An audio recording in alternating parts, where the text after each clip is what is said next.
ओम शांति। मुरली मंथन द्वारा योग की तैयारियां कैसे करें के 48वें पाठ में आप सभी ब्राह्मण आत्माओं का स्वागत है। तो हम आत्माएं इन अमृत वेले के मिलन से स्वयं के अंदर बहुत ही भरपूरता का अनुभव कर रही हैं और साथ में बहुत बड़ा परिवर्तन भी महसूस हो रहा है। तो चलो आज फिर से इस नई सुबह में नई समृद्ध वेला में शिव साजन के साथ वह प्रेम और मधुर मिलन की शुरुआत करते हैं। सजने, तुमने अनेक बार अपने हाथों को छुआ होगा, अपने चेहरे को आईने में देखा होगा, अपने हृदय की धड़कनों को महसूस किया होगा। तुमने संसार की अनगिनत वस्तुओं को जाना होगा, लोगों को पहचाना, रिश्तों को निभाया, सुख दुख के अनगिनत रंग देखे। लेकिन सजनी, इस अमृत वेला में तुम्हें एक बात मैं पूछ रहा हूँ, क्या कभी ऐसा क्षण आया है जब तुमने स्वयं को छू लिया हो? नहीं, शरीर को छू लेना और स्वयं को छू लेना दो बिल्कुल अलग अलग अनुभव हैं। बहुत सारी आत्माएं पूरी आयु इस भ्रम में जी लेती है कि वे स्वयं को जानती है, वे अपना नाम जानती है, अपना परिवार जानती है, अपना स्वभाव जानती है, अपनी पसंद और नापसंद जानती है। उन्हें लगता है कि बस यही मैं हूँ। लेकिन एक दिन जब जीवन की कोई तेज लहर इन सब पहचानों को हिला देती है, तब सजनी भीतर से एक बहुत धीमी सी आवाज उठती है, यदि यह सब मैं नहीं हूँ तो फिर मैं कौन हूँ? और सजनी, यहीं से तो तुम्हारे भीतर की यात्रा का आरंभ हुआ था। आज मैं तुम्हें तुम्हारी यात्रा दिखाना चाह रहा हूँ। वो पहला स्पर्श जब तुमने स्वयं को छू लिया, तब तुम्हारे भीतर में कैसी अनुभूति हुई? तो जब यह प्रश्न अंदर आया कि यह सब मैं नहीं हूँ तो फिर मैं कौन हूँ, और यहीं से तो आध्यात्मिक यात्रा, भीतर की यात्रा, सत्य की यात्रा शुरू हो गई थी तुम्हारी।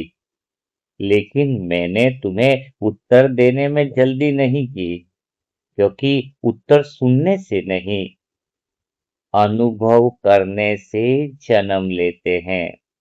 यदि मैं पहले ही कह दूं कि तुम आत्मा हो, प्रकाश हो, चैतन्य हो, तो तुम उसे याद तो कर लोगी, लेकिन जी नहीं पाओगी। इसीलिए मैं कई बार तुम्हें जीवन के उन मोड़ों तक आने देता हूँ, जहां तुम्हारी सारी उधार की पहचाने, उधार के रिश्ते जो है वो सब ढीले पड़ने लगते हैं। और फिर एक दिन, बहुत साधारण सा दिन होता है, बाहर कुछ विशेष नहीं बदलता है, सूरज वैसे ही उगता है, लोग वैसे ही मिलते हैं, काम वैसे ही चलते हैं, लेकिन भीतर में कुछ अत्यंत सूक्ष्म घटना घटती है। कुछ पलों के लिए सजी विचार धीमे पड़ जाते हैं, मन कुछ मांगना भूल जाता है, और उसी मौन में पहली बार तुम्हें अपने होने का आभास हुआ था कि मैं हूँ, मैं कुछ अलग हूँ, मैं हूँ। उस पल कोई प्रकाश आसमान से उतरता हुआ दिखाई नहीं देता है, कोई चमत्कार नहीं होता है, कोई दिव्य ध्वनि नहीं सुनाई देती है। केवल इतना होता है कि तुम पहली बार अपने भीतर में उपस्थित हो जाती हो, स्वयं को छू लेती हो। यह अनुभव शब्दों से परे है। ऐसा लगता है जैसे वर्षों से किसी भीड़ में भटकने के बाद अचानक स्वयं से मुलाकात हो गई हो। तुम्हें लगता है मैं तो हमेशा यही थी, फिर मैं स्वयं से इतनी दूर कैसे हो गई। और सजनी, उस क्षण यह साजन बड़ा मुस्कुराता है, इसलिए नहीं कि तुमने मुझे पा लिया, इसलिए कि तुमने स्वयं को खोना बंद कर दिया।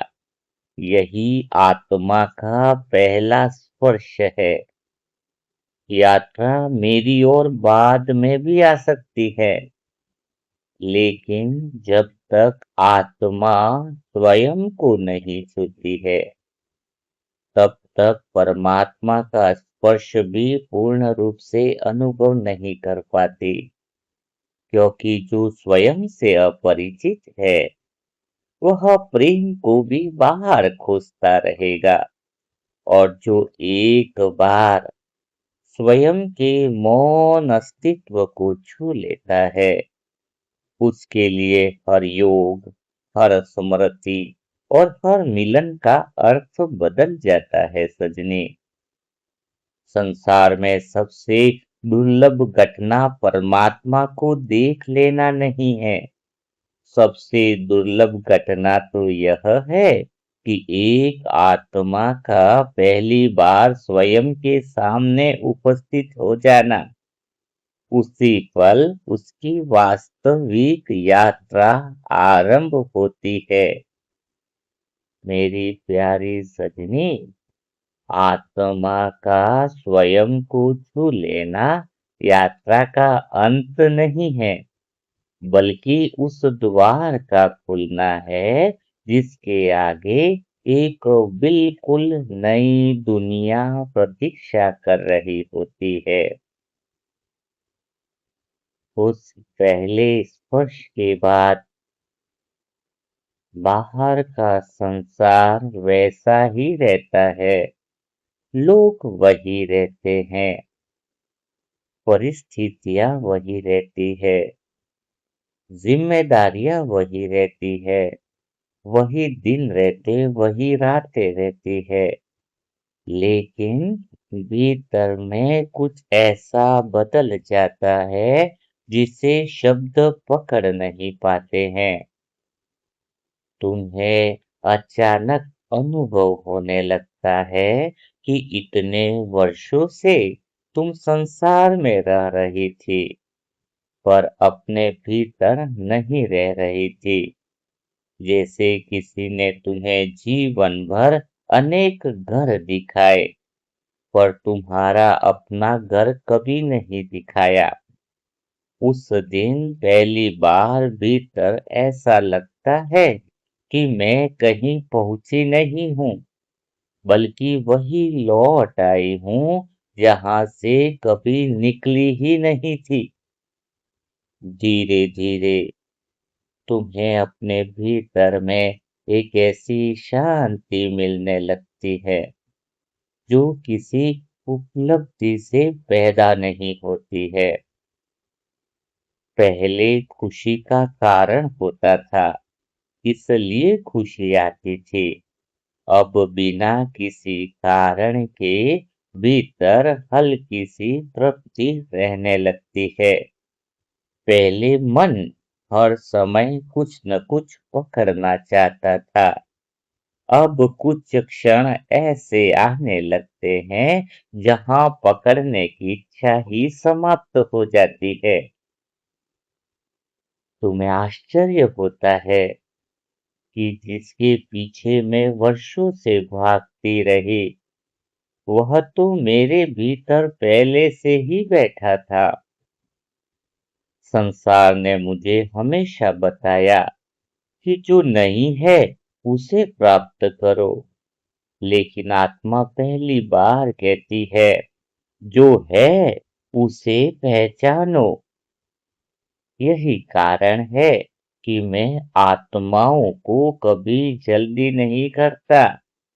यदि बीज को खींचकर बड़ा किया जाए तो वह वृक्ष नहीं बनता है। उसे केवल सही वातावरण दिया जाता है। उसी प्रकार मैं तुम्हें बार बार याद दिलाता हूँ, लेकिन तुम्हारे भीतर के अनुभव को तुम्हारी जगह मैं उत्पन्न नहीं करता हूँ। वह क्षण तुम्हारे अपने जागरण का होना चाहिए। वह पल सबसे पवित्र होता है, क्योंकि वहां किसी का प्रभाव नहीं होता है। केवल और केवल तुम्हारे अस्तित्व की सच्चाई होती है। फिर एक दिन तुम्हें अपने ही विचार अजनबी लगने लगते हैं। तुम उन्हें रोकती नहीं, उनसे लड़ती भी नहीं, केवल देखती हो। पहली बार अनुभव होता है कि विचार मेरे सामने चल रहे हैं, इसलिए मैं विचार नहीं हूँ। भावनाएं उठती हैं और शांत हो जाती है, इसीलिए मैं भावना भी नहीं हूँ।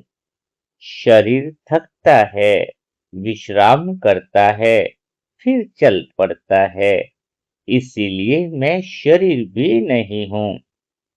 एक एक करके जो पहचाने वर्षों से तुम्हारे चारों ओर लिपटी थी, वे ढीली पड़ने लगती है। उन्हें तोड़ना नहीं पड़ता, वे स्वयं गिरने लगती हैं।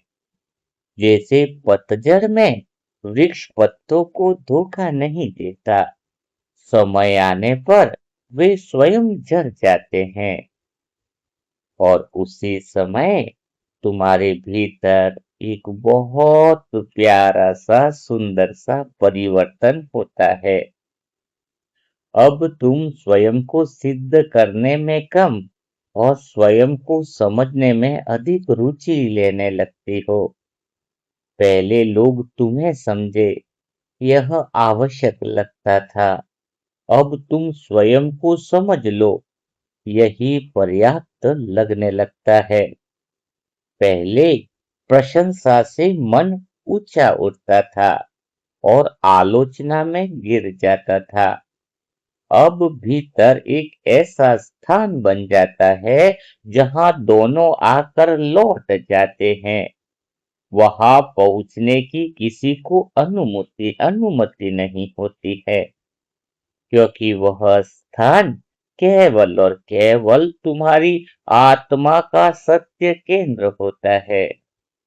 सजनी, जब आत्मा पहली बार अपने भीतर घर बना लेती है, तब संसार उसे बेघर नहीं कर सकता। परिस्थितियां बदल सकती है, लोग साथ छोड़ सकते हैं, समय करवट ले सकता है, शरीर भी एक दिन साथ छोड़ देगा। लेकिन जिसने अपने भीतर का घर खोज लिया, उससे उसका घर कभी नहीं छिनता है।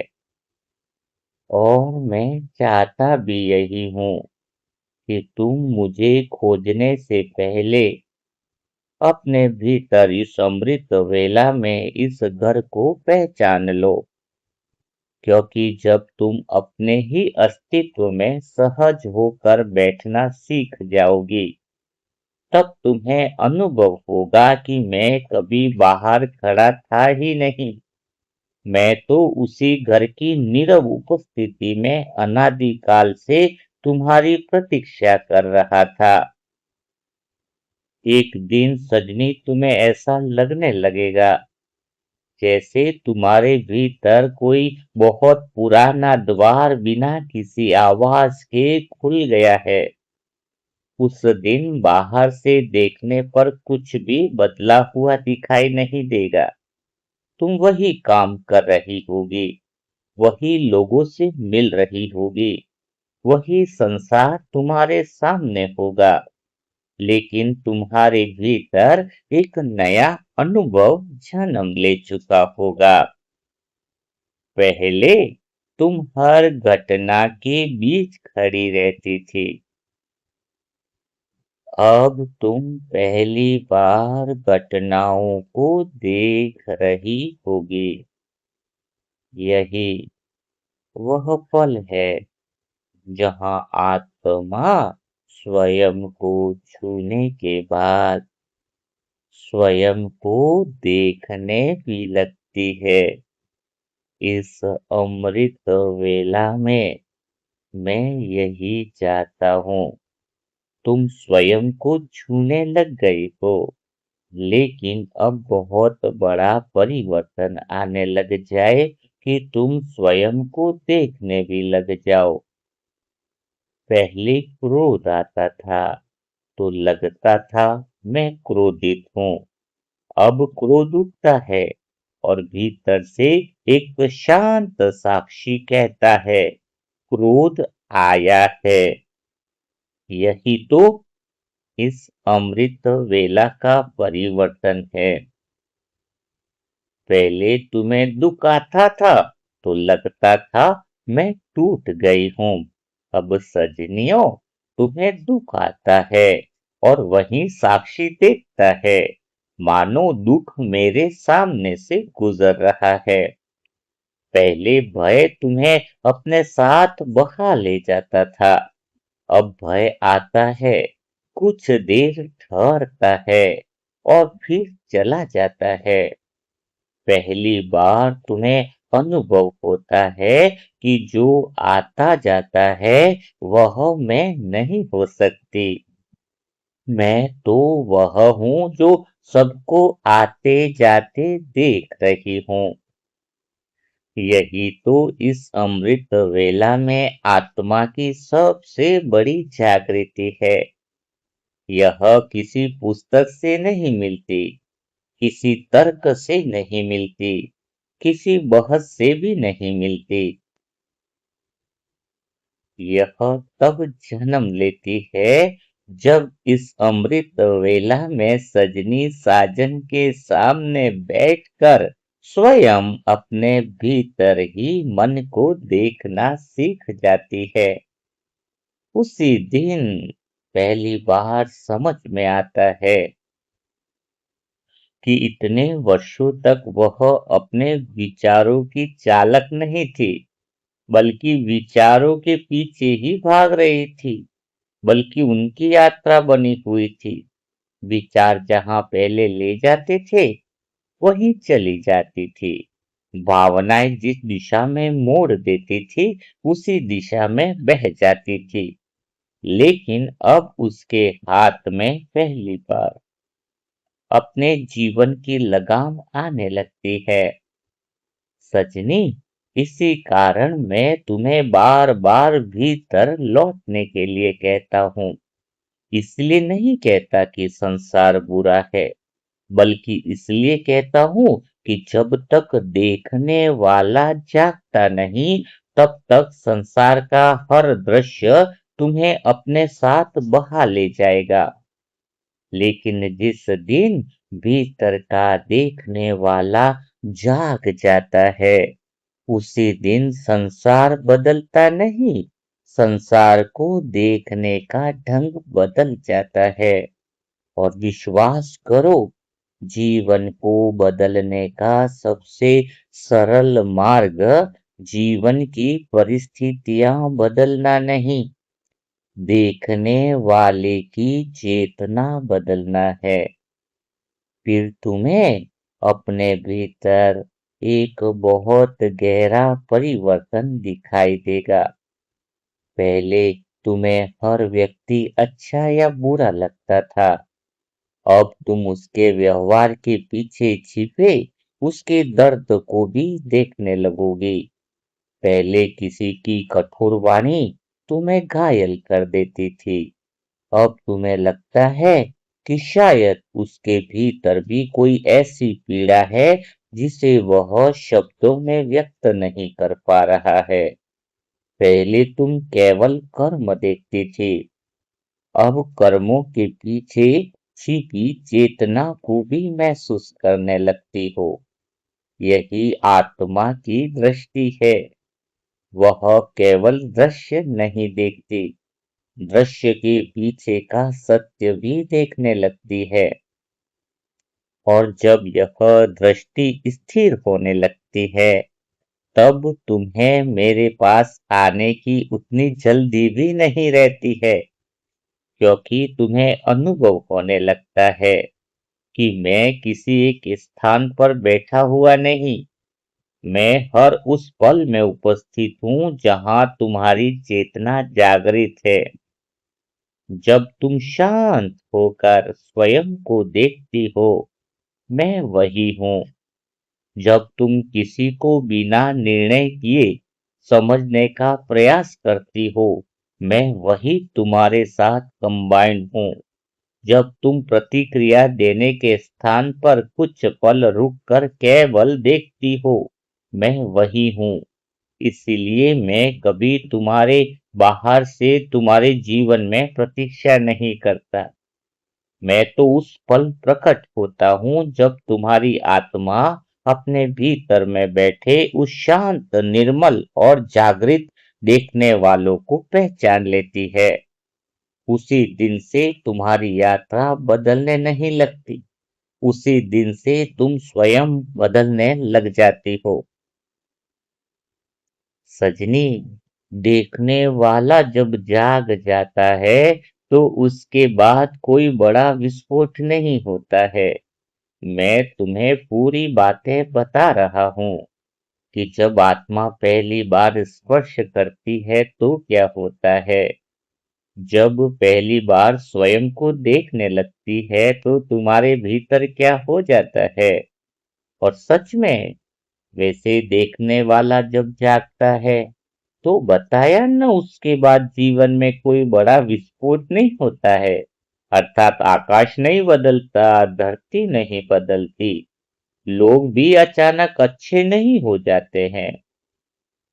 परिवर्तन बहुत शांत ढंग से होता है। इतना गहरे शांत में होता है कि कई बार आत्मा स्वयं भी उसे तुरंत पहचान नहीं पाती है।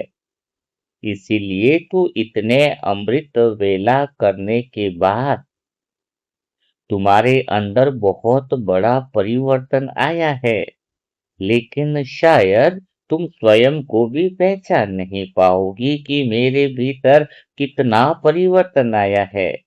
लेकिन यदि कुछ समय बाद पीछे मुड़कर देखोगी तो अनुभव होता है कि जिसके कारण तुम्हारे पहले तूफान उठ जाते थे, आज वही बातें केवल हल्की सी लहर बनकर गुजर जाती है।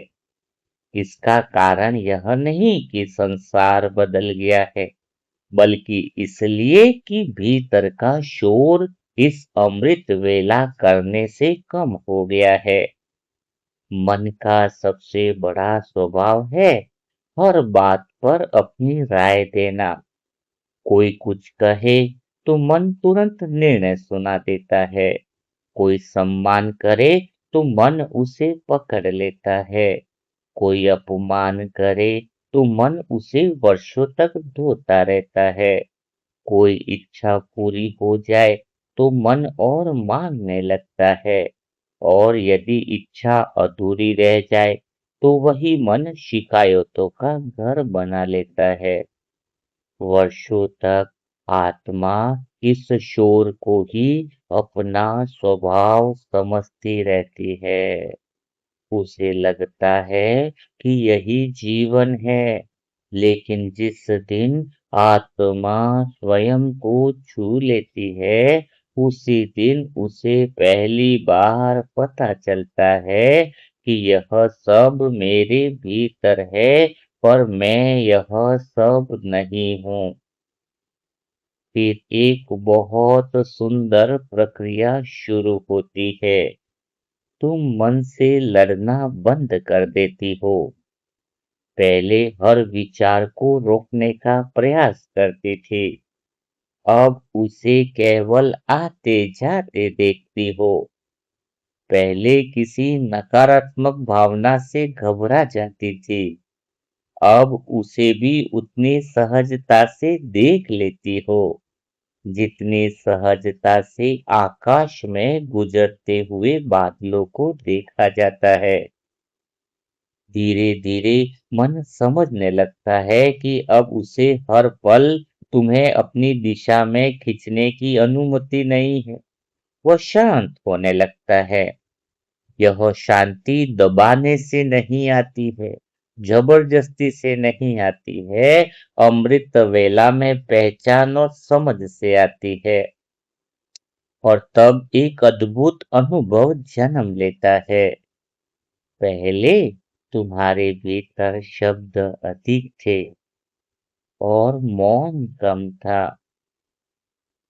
अब मौन अधिक होने लगता है और शब्द केवल आवश्यकता पड़ने पर ही आते हैं। पहले तुम स्वयं को हर समय समझाने की कोशिश करती थी, अब समझाने की आवश्यकता कम हो जाती है।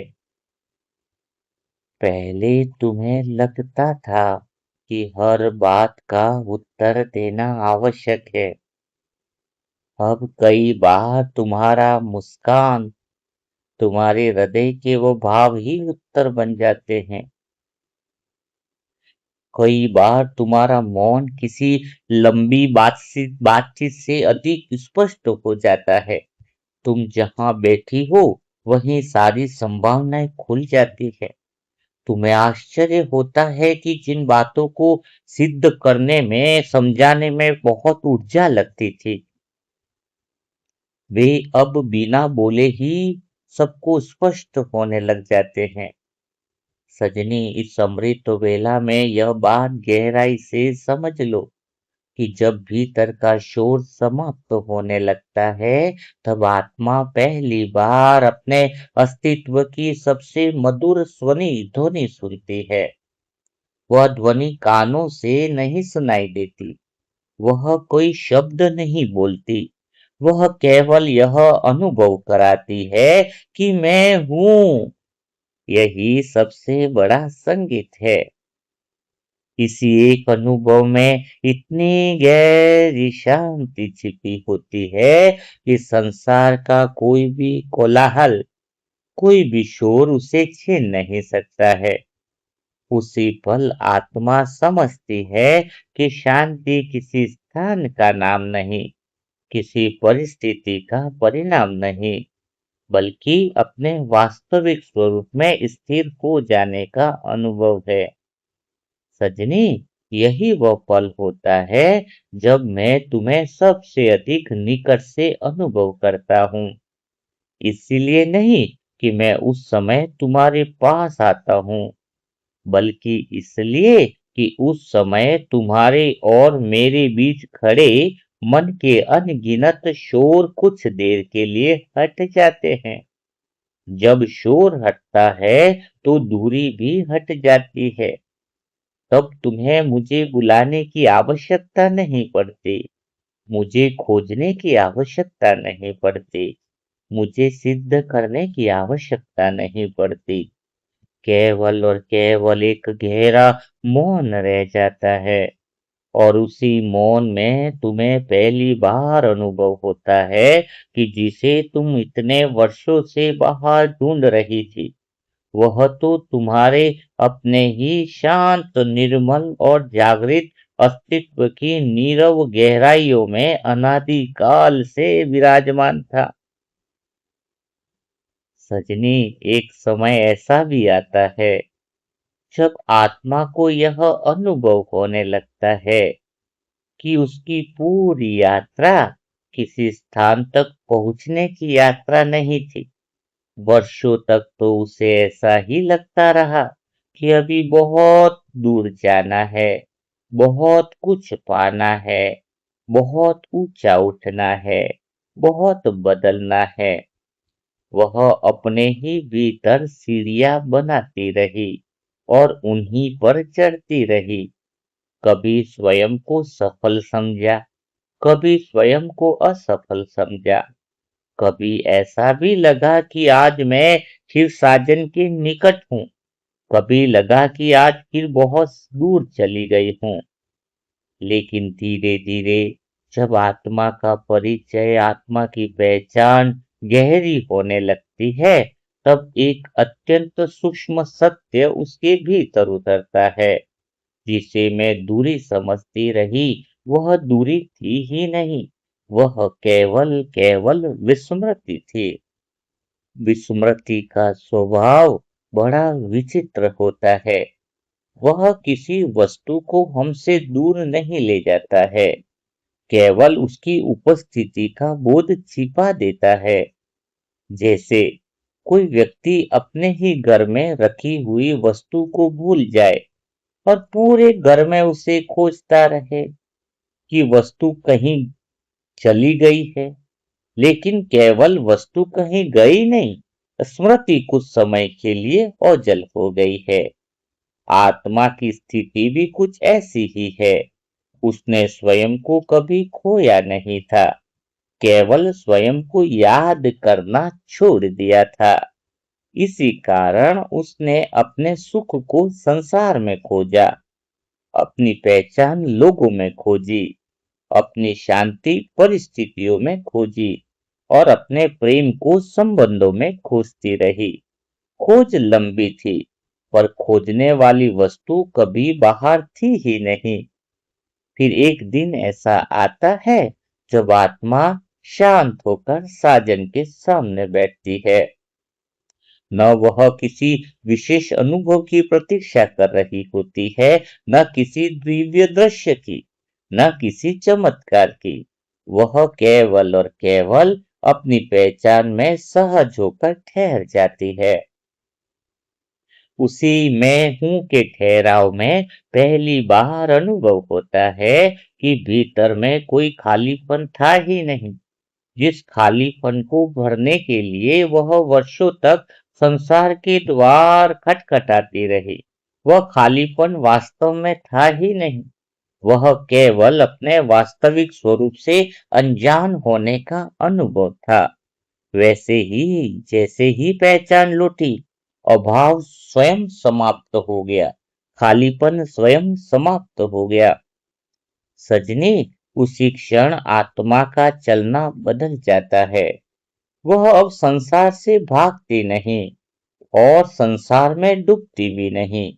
वह संसार के बीच रहते हुए भी अपने भीतर के उस शांत केंद्र से जुड़ी रहती है, जहां कोई हलचल नहीं पहुंच पाती है।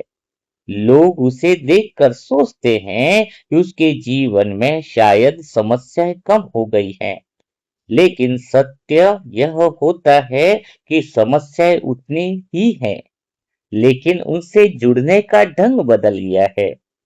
पहले हर घटना उसे अपने साथ बहा ले जाती थी, अब हर घटना उसके सामने से गुजरती है। पहले परिस्थितियां उसके भीतर प्रवेश कर जाती थी, अब भीतर का प्रकाश परिस्थितियों को प्रकाशित करने लगता है। धीरे धीरे उसे यह भी अनुभव होने लगता है कि परमात्मा को पाने का अर्थ किसी दिव्य दर्शन की प्रतीक्षा करना नहीं है। परमात्मा को पाना उस जागृति का नाम है, जहां आत्मा अपने वास्तविक पहचान, वास्तविक स्वरूप में स्थिर होकर उसी शांति, उसी पवित्रता और उसी प्रेम को जीने लगती है, जो अनादि से उसके भीतर विद्यमान है। तब योग प्रयास नहीं रह जाता है, स्मृति बन जाता है। मौन अभ्यास नहीं रह जाता है, स्वभाव बन जाता है। शांति लक्ष्य नहीं रह जाती है, पहचान बन जाती है। और सजनी, शायद यही वह क्षण है जिसे शब्दों में सबसे कम कहा जा सकता है, क्योंकि यहाँ पहुंचकर आत्मा को उत्तर नहीं मिलते, प्रश्न समाप्त होने लगते हैं। उसे प्रमाण नहीं चाहिए, अनुभव पर्याप्त हो जाता है। उसे यह जानने की आवश्यकता नहीं रहती है कि मैं उसके कितना निकट हूं, क्योंकि अब निकटता मापी नहीं जाती, निकटता जी जाती है। वह जहाँ बैठती है वहीं एक गहरा अपनापन अनुभव करती है। उसे लगता है शिव साजन हर समय मेरे पास है। वह जहाँ देखती है वही जीवन की धड़कन सुनाई देती है। वह जहाँ मौन होती है वहीं उसे अपने अस्तित्व का पहचान का स्पर्श होने लगता है। और तब मैं भी उससे कुछ नहीं कहता। मैं उसे कोई नया ज्ञान नहीं देता, मैं उसे कोई नई शिक्षा नहीं देता। मैं केवल उसे उसी शांत अवस्था में देखता हूँ, क्योंकि आत्मा की सबसे सुंदर अवस्था वह नहीं कि जब वह बहुत कुछ जान लेती है। उसकी सबसे सुंदर अवस्था वह होती है जब वह बिना किसी मेहनत के स्वयं होकर जीने लगती है। उस दिन उसकी यात्रा समाप्त नहीं होती।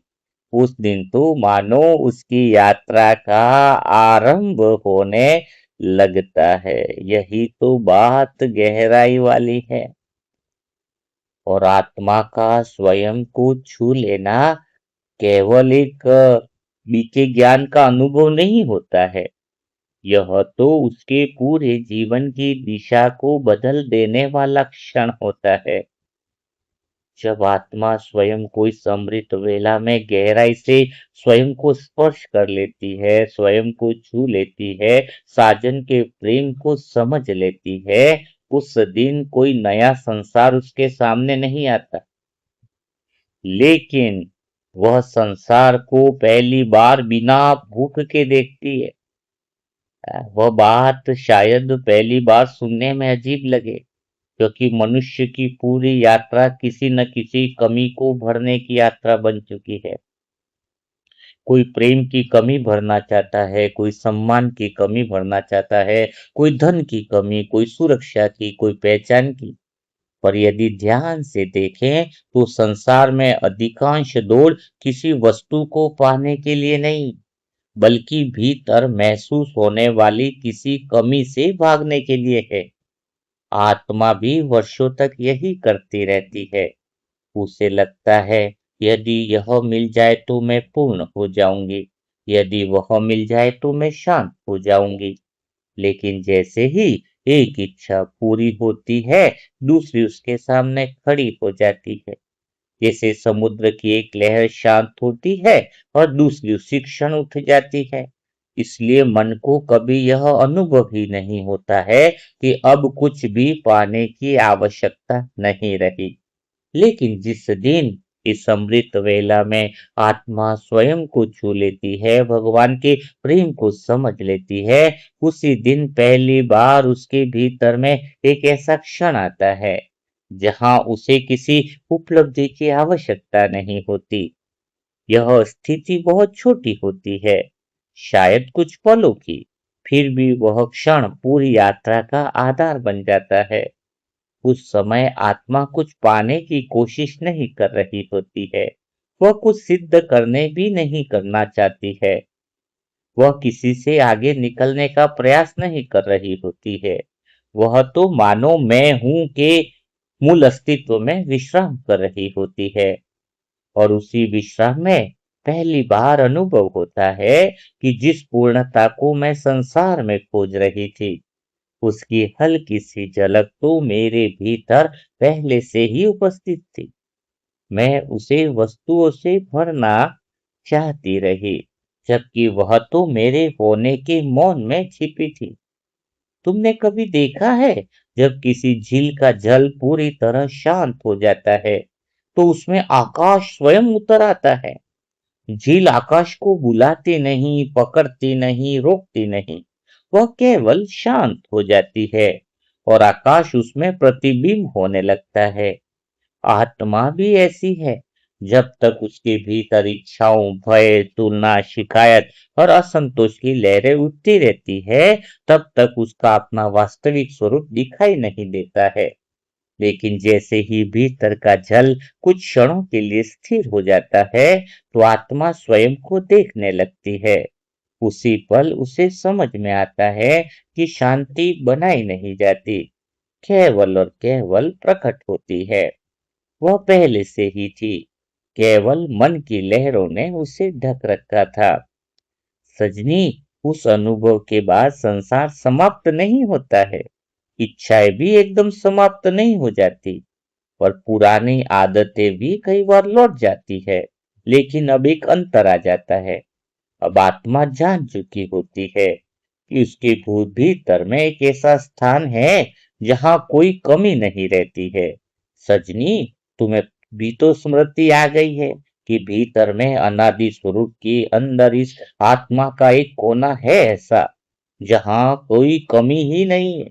इसलिए जब संसार उसे फिर अपनी ओर खींचता है, तब भी उसके भीतर यह स्मृति जीवित रहती है। वह स्मृति कहती है कि मैंने उस शांति को एक बार छुआ है। मैं जानती हूं कि वह सत्य है। मैं उसे कल्पना नहीं कह सकती। यह स्मृति ही तो योग को जीवित रखती है।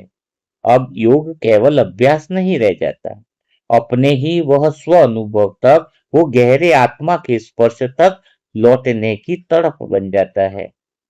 धीरे धीरे आत्मा को यह भी समझ में आने लगता है कि वह जितना बाहर भागती थी, उतना ही स्वयं से दूर होती जाती थी। पहले उसे लगता था कि गति ही जीवन है। अब उसे अनुभव होता है कि रुकना भी जीवन का उतना ही आवश्यक भाग है। पहले हर खाली समय उसे बेचैन करता था। अब वह खाली समय उसके लिए सबसे पवित्र हो जाता है, क्योंकि वही वह स्वयं को सुन पाती है। वहीं उसे अपने भीतर की वह नीरव धड़कन सुनाई देती है, जो कभी शब्द नहीं बोलती, फिर भी हर पल कहती रहती है, तुम पूर्ण होकर ही आई थी, पूर्ण होकर ही जा सकती हो और पूर्ण होकर ही लौटोगी। और सजनी, शायद आत्मा की सबसे बड़ी भूल यही थी कि उसकी पूर्णता को भविष्य की घटना मान लिया गया। उसे लगा कि एक दिन ऐसा आएगा जब सब ठीक हो जाएगा, तब मैं शांत हो जाऊंगी। लेकिन आत्मा का यह अमृत वेला का जागरण यह स्पष्ट कहता है कि शांति भविष्य का पुरस्कार नहीं है, वर्तमान का स्वभाव है। पूर्णता किसी उपलब्धि का परिणाम नहीं, आत्मा का मूल गुण है। जिस दिन यह बात अनुभव बन जाती है, उसी दिन जीवन की पूरी दौड़ का अर्थ बदल जाता है। जब आत्मा संसार में रहती है, कर्म भी करती है, संबंध भी निभाती है, सपने भी देखती है, लेकिन अब वह यह सब अपनी कमी को भरने के लिए नहीं करती। वह यह सब अपनी पूर्णता को बांटने के लिए करती है। और शायद यही वो क्षण है जिसे शब्दों में पूरी तरह बांधा नहीं जा सकता, क्योंकि वहां पहुंचकर आत्मा को ऐसा नहीं लगता है कि उसे कुछ नया मिल गया है। उसे केवल इतना अनुभव होता है कि जो मैं अनादिकाल से खोज रही थी, वह कभी मुझसे अलग था ही नहीं। मैं केवल अपने ही द्वार पर खड़ी होकर बाहर की दिशाओं में भटकती रही। आज पहली बार भीतर प्रवेश किया है, और भीतर आकर पता चला है कि यहाँ तो कोई अभाव था ही नहीं। यहाँ तो केवल मैं थी, मेरा मौन था, मेरा अस्तित्व था, और उसी अस्तित्व की नीरव गहराइयों में अनादिकाल से एक ऐसी शांति विराजमान थी, जिसे पाने के लिए, केवल पहचानने के लिए मैं जन्मों से यात्रा कर रही थी। तो मेरी प्यारी सजनी, जितना जितना तुम सच्चे दिल से अमृत वेला करती हो, तुम्हारी यह अनादि पहचान, अपने स्वरूप की पहचान, भीतर में स्वयं को स्पर्श करने का एहसास और गहरा होता जाएगा। मेरा प्रेम तुम्हें मेरे निकट नहीं, तुम्हारे स्वयं के निकट लेकर के आएगा। मेरा प्रेम यही है कि तुम स्वयं को स्पर्श कर पाओ, जहां पर पूर्णता है, जहां पर कोई कमी नहीं, जहां पर कोई शिकायत नहीं। तुम्हारा हृदय का वह कोना जो तुम्हारे भीतर में है, उसको स्पर्श करना, यही तो इस यात्रा का सार है। जब तुम इस कोने को पूर्णतया स्पर्श कर दोगी, तब तुम्हें संसार बिल्कुल अपनी तरफ खींच नहीं पाएगा। कोई बात तुम्हें परेशान नहीं कर पाएगी, कोई परिस्थिति तुम्हें हिला नहीं पाएगी। यह काम एक दिन में नहीं, धीरे धीरे हर अमृत वेला में मेरे सामने बैठने पर तुम्हारी एक एक परतें खुलती जाएगी, और सब व्यर्थ परतें स्वतः ही हटती जाएंगी। इसलिए ज्यादा भागना नहीं है, दौड़ना नहीं है। जो चल रहा है वर्तमान में, उसी को स्पर्श करना है। स्वयं के करीब आना है। अंदर खुद को, उस कोने को स्पर्श करना है। यही तो इस साजन का भी उद्देश्य है। यह साजन तो तुम्हें हमेशा पूर्ण रूप से देखता है। जब रोज पूर्ण रूप से देखने से वह दृष्टि तुम्हें मिल जाती है, साजन की नजर तुम पर पड़ जाती है, और यह नजर तुम्हें बिल्कुल बदल देती है। बदलना अर्थात अनादि स्वरूप की स्मृति में वापिस लेकर के आ जाती है। ओम शांति। तो आज का अमृत वेला खुद को पहचानने का था कि जब हम खुद को पहला स्पर्श करते हैं तो कैसा होता है। और मुझे लगता है कि आप सभी आत्माओं ने खुद को टच जरूर किया होगा, तभी तो तड़प बनी रहती है ना, कि वो शांति, वो गहरा अनुभव, वो पूर्णता का केंद्र। हाँ, हर एक आत्मा को समय अनुसार अनुभव स्वयं ही होता है, बाबा नहीं कराते। बाबा ने आज कहा ना कि समय पर अपना अनुभव खुद ही जागृत हो जाता है, जब आत्मा उस स्टेज में आ जाती है, इच्छाओं को छोड़ने लगती है, हाँ, भगवान की सेवा में लग जाती है, तो वह केंद्र जो है वो स्वतः ही आ जाता है। और मैं फिर से कहूंगा कि अगर आत्मा में वह अनुभव स्वयं ही जागने लग जाए, स्वयं अंतर्मन से जागने लग जाए, वह कब होता है? यह मेरा अनुभव कहता है कि जब आत्मा खुले दिल से सेवा करती है। मतलब खाली सेवा से कुछ नहीं होता, लेकिन समझ कर जब पूर्णता के केंद्र पर बैठी है और खुलकर सेवा करती है, खुलकर साजन के कार्यों में सहयोगी बनती है, तो वो केंद्र जो है भीतर का, ऑटोमेटिक स्वतः ही, क्योंकि मन कहाँ जाता है? मन तो वहां जाएगा जहां हमारा दिल होगा, और हमारा दिल अगर सेवा में है तो मन भी फिर उसी प्रेम में डूब जाएगा, वो गहरे कोने में, वो गहरे स्पर्श में डूब जाएगा। तो इसलिए इस अमृत वेला को कभी मिस नहीं करना है, और अमृत वेला हमें अटेंड करना है। तो आपको इस अमृत वेला में आज के अंदर क्या विशेष अनुभव हुआ, क्या परिवर्तन हुआ, क्या आपने जीवन में कभी स्वयं को इस अमृत वेला में करने के बाद स्पर्श किया है? तो वो सारी बातें कमेंट बॉक्स में जरूर लिखिएगा। तो कल फिर हम मुलाकात करेंगे इसी गहरे अमृत वेला के मौन मिलन के साथ, शिव साजन के नई बातों के साथ, नए स्पर्शों के साथ। तब तक के लिए सभी प्यारे भाई बहनों को ओम शांति, ओम शांति, ओम शांति।